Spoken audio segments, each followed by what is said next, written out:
maza akwai ragwayen maza wanda wai ka hau mace yanzu fa ka hau mace wai ka sauka nan da nan kayi ruwa. Ya wannan ba yi ba ne. Ka ci mace me yake kawo jawo renin mace da namiji?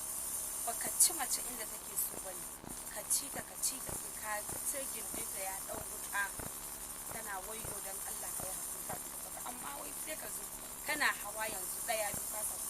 Wallahi ko ni baran lami ta ina son namijin da zai ci ni ba wai daga zuwa ka ce za ka tafi min duniya ka hau ba, a'a ka shafe ni ka ɗanyi mazina ka ɗanyi har mu kawo muna kan abu ɗaya ba a hau kan gindi ba.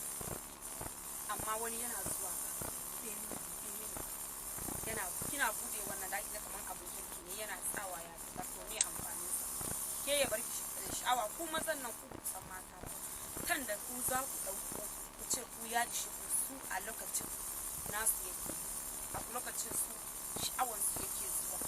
Dan Allah a dinga kula mana gaskiya mu muna son da mutum da zai ci mu gindin mu ya dauka ba wai wanda zai zo yanzu akan ni mace ke ma wai namiji yana fice ni kan na gaji wannan kuna bada mu